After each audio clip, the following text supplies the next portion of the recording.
exciting thing to me. Right now we have Aram Attar and Thomas Healy. They're both very close and near and dear to my heart. I actually work with Aram at the VC factory, and Thomas was actually part of my accelerator many years ago, and so I'm really excited to bring both of them up here.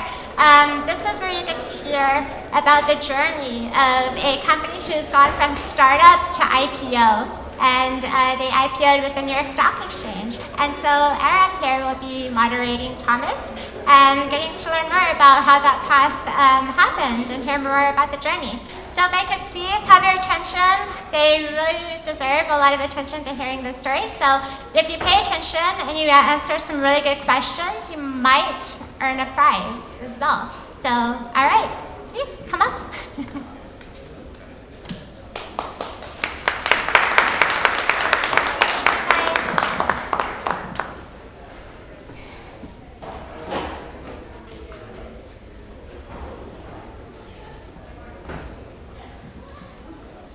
Hi everyone, my name is Aram Attar. I'm the founder of the VC Factory, and what we do is we help VCs make better investment decisions, and we help them basically not miss the next OpenAI or Anthropic that's in this room today.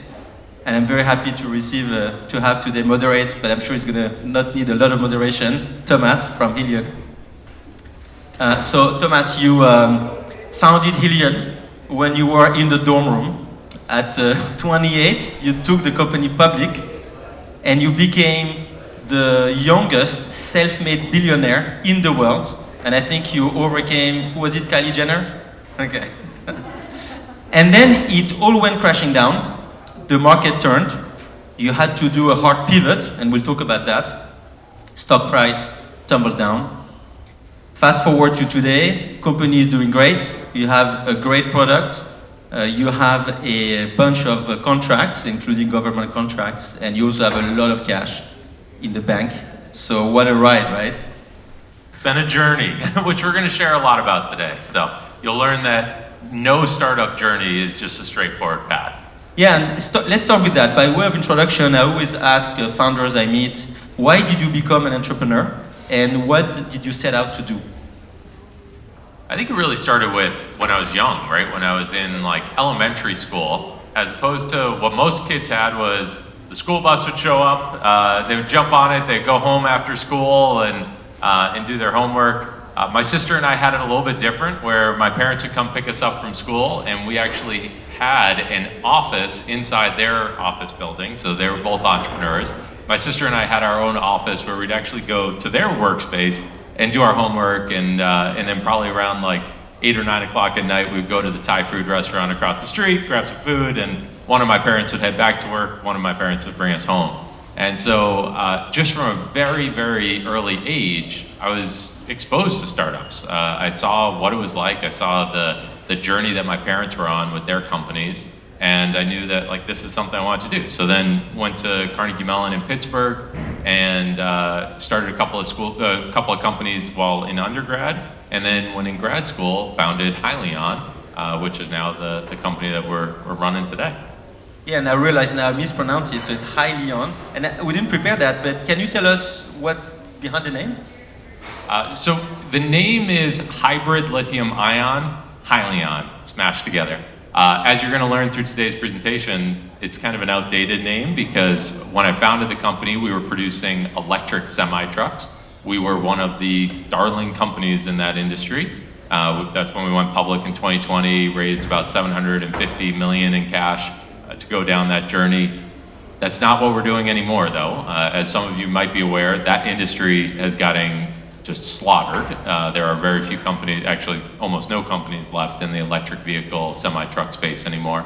And we actually decided to get into power generation. So we now produce modular power plants for data centers, for the military. Fun fact, the military is building a bunch of unmanned autonomous ships. We are the power plant in those vessels. And then we're also doing kind of the straightforward, as opposed to buy from the grid, make your own electricity on site. So think of a Walmart, a Home Depot, put a box right outside, make all your own electricity, and remove your dependency from the grid. we are that technology that makes the electricity. So going back to what you said, you did something that's one of the hardest things to do in entrepreneurship, which we call a pivot, going from the original idea to the next, and so many successful companies had to go through pivots. In fact, I'm not sure I know maybe any one company that kept doing the first thing they started. So can you walk us through that decision? Because at that point, as you said, you had raised a lot of money, you had spent a lot of money on that first product, and now you're like, the market is not here, we have to pivot. How do you do that? Sure, so to bring you back to the time frame, so it's maybe late 2023. We're sitting there, we are a couple of months away from truly launching deliveries to customers. We already had our production line set up, we were building electric semi-trucks. We hadn't delivered the first one yet. And we saw the whole tailwind that was happening went away, and it was actually moving to a headwind. So to give you some examples, it used to be mandated that fleets were going to have to buy electric vehicles.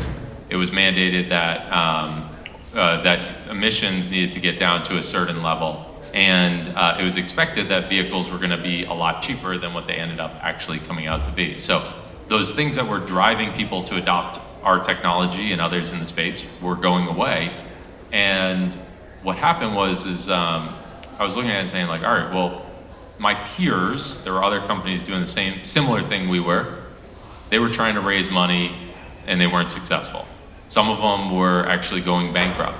And so I looked at our business plan, it was like, okay, well, if we keep going down this path, why are we going to be different? And are we just gonna have the same outcome of bankruptcy a couple of years later from what these other companies were having, and kind of bet the house on that we wouldn't have been successful.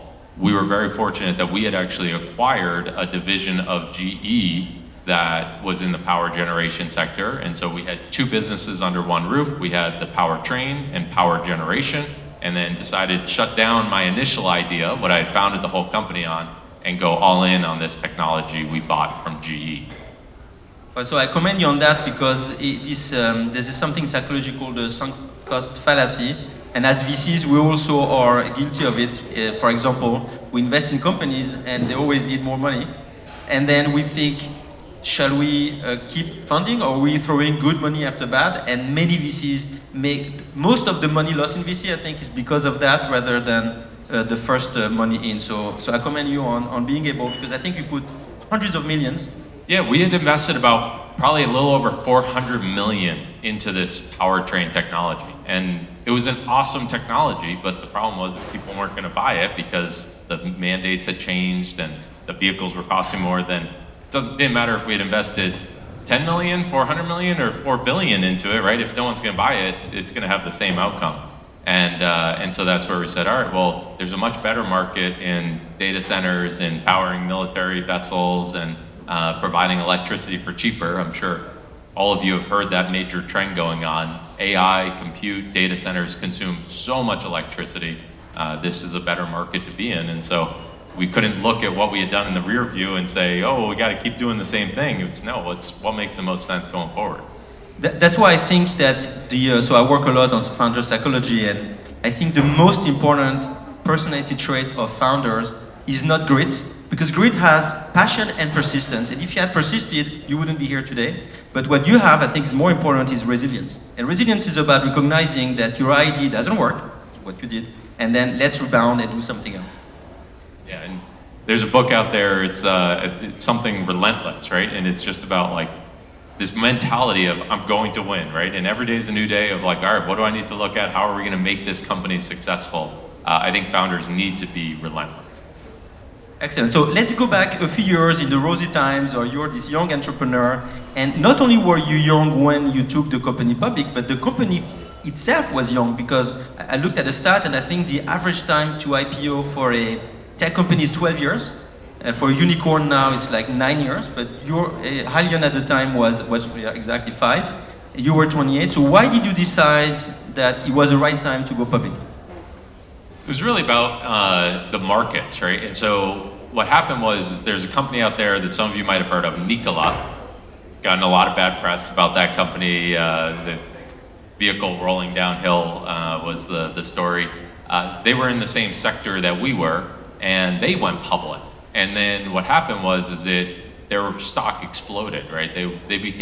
That company became worth more than Ford Motor Company, and they had yet to deliver their first product. And so what happened was there was this massive tailwind in the industry to be able to bring electric vehicle companies public. And so we looked at it and we said, okay, if we stay private, here's the amount of capital we could raise, versus if we go public, it was a much larger number. We raised about 700 million through that round. And so it was really about the availability of capital.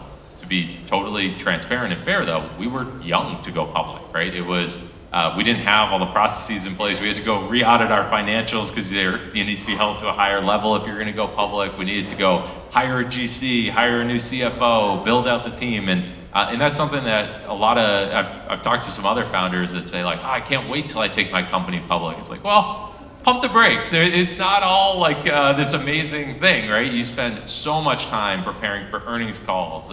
So much more capital is spent on just overhead and infrastructure that you don't need as a private company, right? I mean, you now are working with like the SEC, the New York Stock Exchange, and that just requires a lot of resources. I mean, it's truly millions and millions of dollars that you have to spend to be public versus if you were just private. So you probably have to raise money first to be able to then go public. That is true, yes.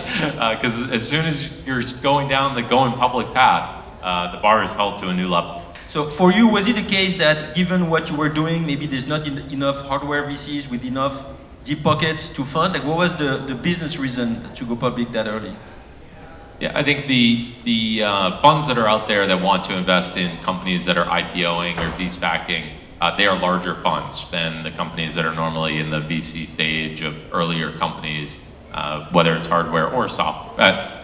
There's a lot of software companies with AI that are raising big dollars in the private space. But no, for us it was that the funds that would come in and write a check to a public company were a lot bigger funds than if we had stayed private.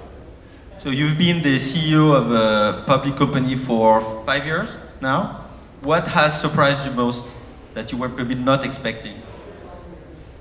Yeah, I mean, we touched on some. I mean, there's just a lot of overhead that goes into being a public company. A lot of time goes into reporting your quarterly plan. I mean, now you are every quarter, every 3 months, you're out there. Here's what's next for the company. Here's what we accomplished. Here's what we're going to do. And for startups, like timelines are very difficult things to project, right? It's when you're in the development stage, if there'll be new things that pop up that you didn't anticipate, and it's very difficult, as I'm sure you've seen, for startups to really predict how long things are going to take. And so the thing that changes though is when you're public, now you still need to report on that every single quarter. So that's probably been the most eye-opening thing of, when you're building a private company, you're really just working closely with the VCs who have invested in you and updating them, versus now we've got tens and tens of thousands of shareholders that listen in and want to hear updates on where the company's at. And on the positive side though, tell us about the decision making, because you have a board obviously, but compared to a private startup that maybe raised 4, 5, 6 rounds and has maybe 8 VCs, and maybe the founders are super minority and have to ask permission for some things. Compared to that, like what's the leeway you have to make decisions on a day-to-day basis? So, I mean, I think from actually running the day-to-day, it hasn't changed too much, right? I mean, it's have an awesome team around you, that's number one. I've been super fortunate with that, got amazing people that are smarter than me, making the decisions in their departments of what they need to accomplish.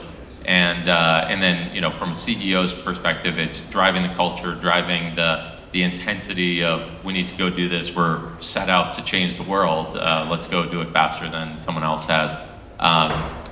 What has changed though, being public, is there's people out there that are much more eager to go sue public companies, right? We've been very fortunate to not have that issue, but that obviously stems a level of diligence in all your decision making, an extra level of diligence, because you don't want to be in a shareholder litigation, right?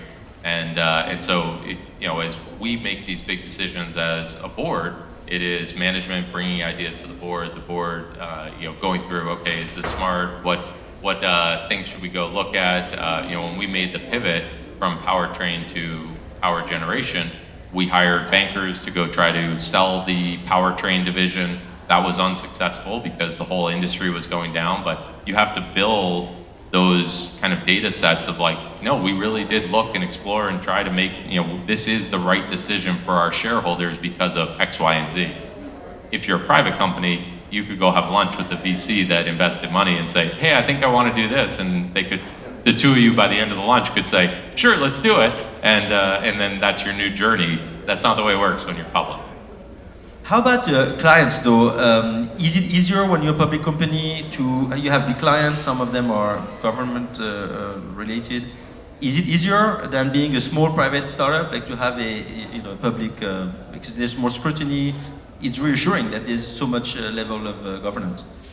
That is true, and so we've been very fortunate, like to paint the stage here, or paint the picture here. We're working with the military.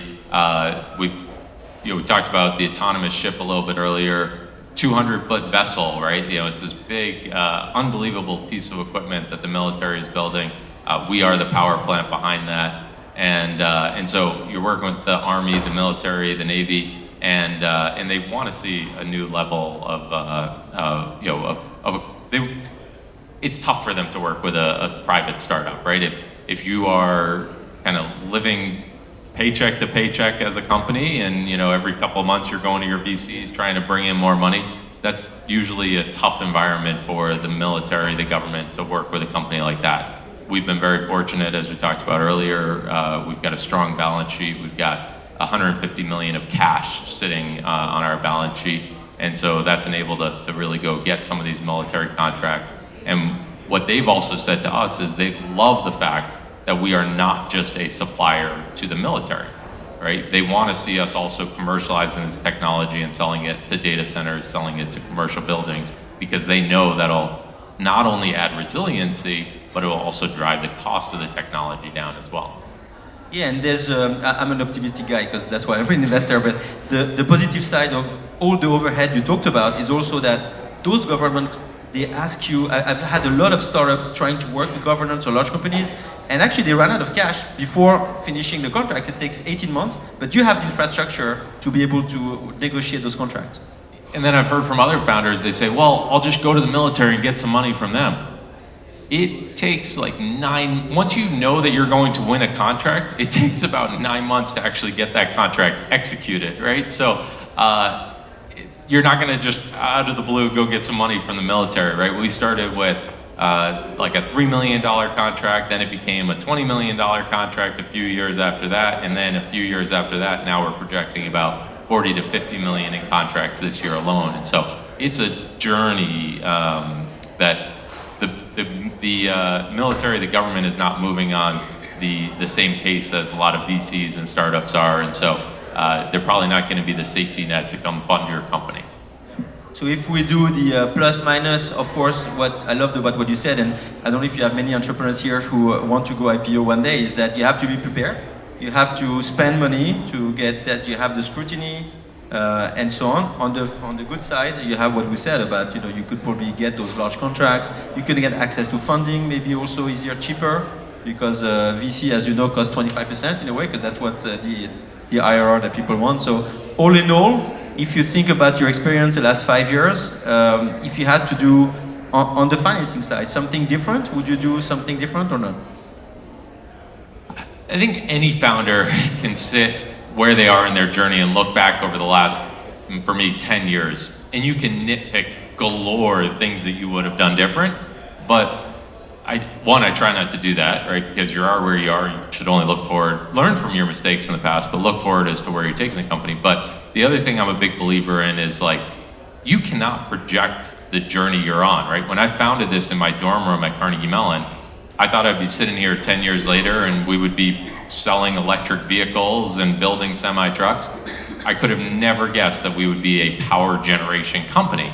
And so, how did we become a power generation company? Well, we started working with GE on co-developing this tech, and then ultimately we acquired it, and then now that's our business model. Well, if I had done something different 7 years ago, would GE have ever seen us? If I didn't take the company public, sure, I would, there's there's a lot of benefit of being a private company at an early stage. But if we didn't go public, would we have ever had an opportunity to work with GE, then acquire that division? And probably not, right? And so that's where you've made these decisions that then you just need to see what you can create out of them, because I also believe have a lot of doors open, have a lot of opportunities of okay, we could do this or that, and choose the path and then keep opening more doors and figure out where to take it from there.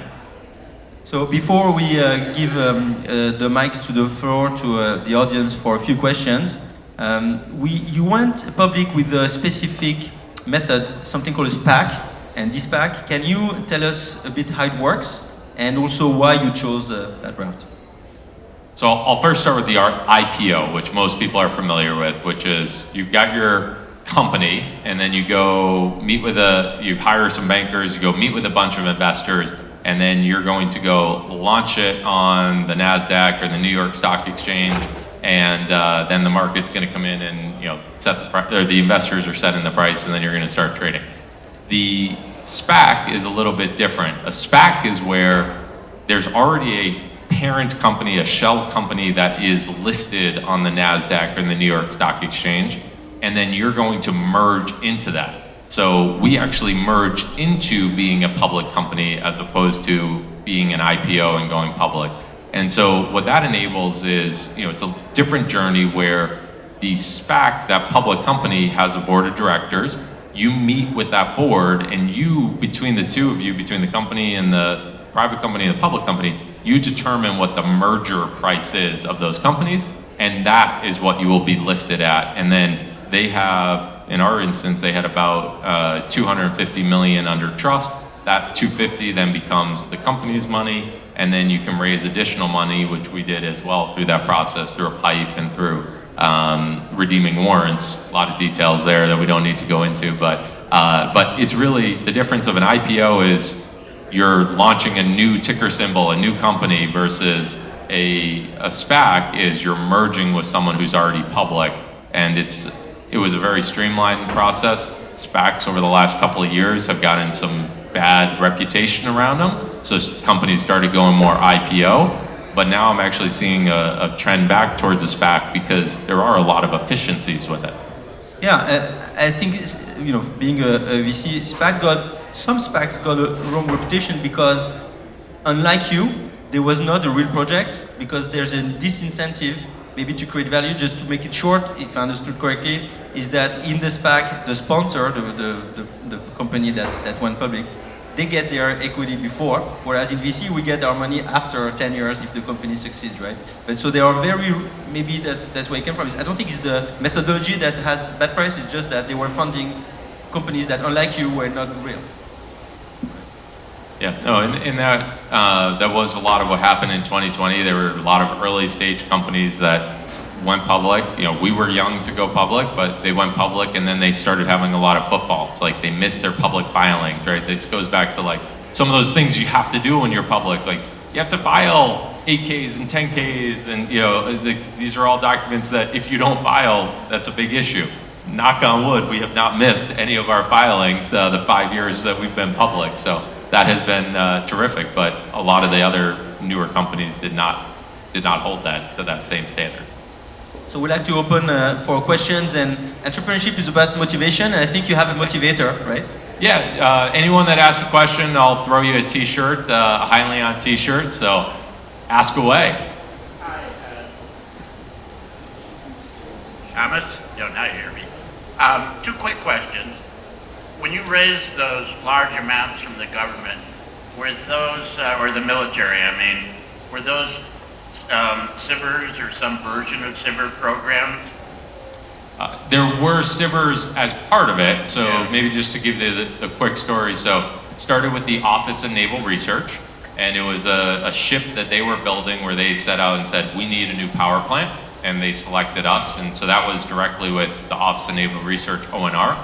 But then what happened was ONR actually came to us and said, hey, there's this SBIR, why don't you go apply for that? And we think that could help with help with accelerating the development further. So we won that SBIR. But then what happened is once we started showing the Navy some proof points of like, we hit their load profile, we hit their reliability standards, they actually became some of our best salespeople. They went to the Army, the Marines, they went to NASA, and they said, hey, look at this new technology that we're working on, because for them, if they can get other branches of the military involved in this, then kind of going back to what we said earlier, it's going to scale up production, it's going to drive costs down, it's a benefit for them as well. So deliver on what they are looking for, and then they will actually go pull in other branches. That's really interesting. And I know when you go into a SIPR, they, like you said earlier, will only look at companies that have a civilian part or have the potential for a civilian part. One last quick question. Yeah. You talked about SPACs versus IPOs. I have 3 personal friends who looked like they had the world made with their SPACs, and none of them made it. And that was a fairly common thing 3 or 4 years ago. Do you see that? You say that there's a movement back to SPACs. Do you see anything changing that will, a better company, better coaching, better, learn from past mistakes, or? Yeah, I think when we saw that boom in SPACs, we were coming out of, the markets have been closed down through COVID, right? I mean, no one was going public. And so there was just this mad dash to deploy capital quickly, and then it got a lot of retail frenzy behind it. I think now, there's, the is tougher to bring a company public now than it was back in 2020. But as history shows, like, that changes throughout time, right? Sometimes the markets are closed, sometimes they're open. So I can't necessarily speak to are there new thresholds put out there, but I know that overall there are not multiple companies going public every week like there was in 2020, 2021. Yeah. And here's a t-shirt.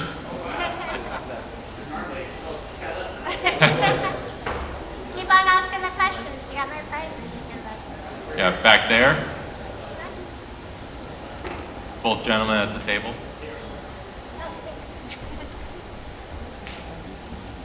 What was that moment for you when you transitioned from being a founder of a startup to being a CEO of a public company? Was it after your merger or at some point during that transition? It was, being the CEO of a public company was standing on the platform at the New York Stock Exchange, ringing the opening bell, looking down on the trading floor, like, all right, this is real. We're now, we're public, and people can start trading our stock.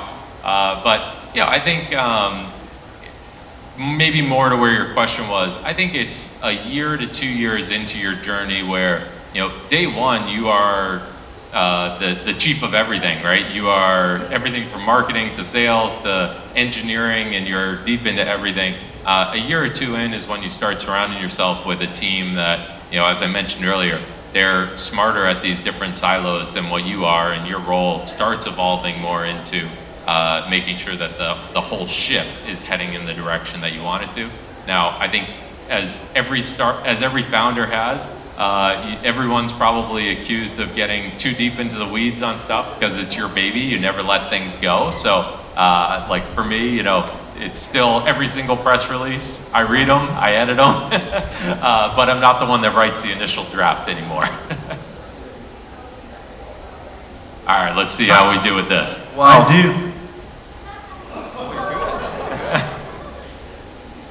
Hi, I do have a query for you. How do you differentiate yourself from your competition that's current and also future competition that will potentially copy your likeness from your company? Are you a competitor, sir? Are you in the power gen space? Fortune 500, something. Yeah, so let's see, how do we differentiate today? Let's just start with, we've designed a new mousetrap. And to give you a little background, we haven't really talked about the tech. If you go back 200 years ago is when some power generation technologies were coming to life. You had like steam engines, the thought of a diesel was coming. There was also this thought of a Stirling engine, which is this concept of you trap gas and you heat that gas up, and when gas gets hot, it expands, and you use that expansion to actually create motion, and produce electricity. So all that set aside, even 200 years ago, it was thought of as, wow, Stirlings are like the most efficient, this low maintenance, like this is the euphoria of how to make power. The problem was they were damn near impossible to manufacture. So 200 years later, yeah, some people have tinkered with them, but really haven't hit mass manufacturing. So what we did is we said, well, there was this major breakthrough in manufacturing with 3D printing, additive manufacturing, that now you can make these super complex parts much easier. And that's what our unlock was. So that's our differentiator now, is we've designed really a new form of power generation. Now, it's been known for 200 years, but no one's actually done it at scale. So that's what we're doing. But then in terms of how do you prevent against others from being in that space, I strongly believe in the first mover advantage. Like, we are solving problems, really complex problems, and you know, that'll put us years ahead of where other people are if they want to come try to replicate it. But then there's the blocking and tackling of file patents, put you know, your initial core IP out there, and then build the picket fence around it to make sure that others can't enter in and just rip off or copy exactly what you're doing. But at the end of the day, you know, if another company wanted to try to go replicate this, they're effectively starting where, you know, GE was 8-9 years ago with the concept of this technology, and that's going to be a long journey to go replicate it. All right, another far throw here. Let's see. I think we have time for Oh, that one didn't work. It's okay. Yeah, there's one on the front here, the lady at the left. Thank you. Yes. So you've talked about two major changes in your organization, a change in direction and then an IPO. Will you talk about internally what worked and what didn't? Yeah, so internally, you know, unfortunately went through those same changes. So when we made the decision to pivot the company, we unfortunately had to lay off about 70% of our workforce during that pivot. Because part of it was, you know, we were running two businesses under one roof, powertrains and power generation. And what we wanted to do was make sure the cash we had on our balance sheet lasted longer. And so we reduced the workforce size.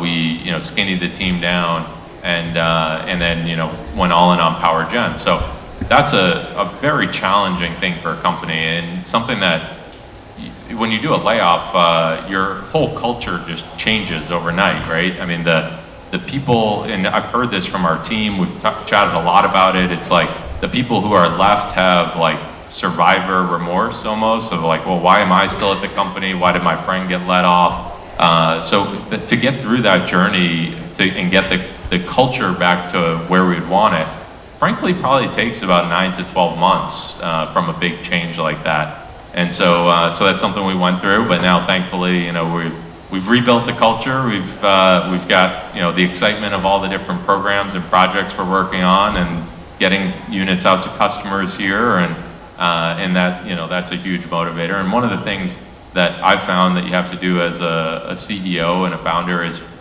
you got to create those exciting milestones for the team, right? You know, I had this exciting milestone of getting to go board the Navy vessel out in California that, you know, we're the power plant for. That's a cool experience and a cool thing for the company to be able to see, and know that, like, hey, hopefully we are the future of what the military is going to be using to power their assets. I think All right, we'll see if this one's a better throw. Marissa, I think we are out of time, right? Is there one more question? One more? No? Okay. All right. Thank you so much, Thomas. You're the most open public CEO that I know. Thank you so much. Thank you.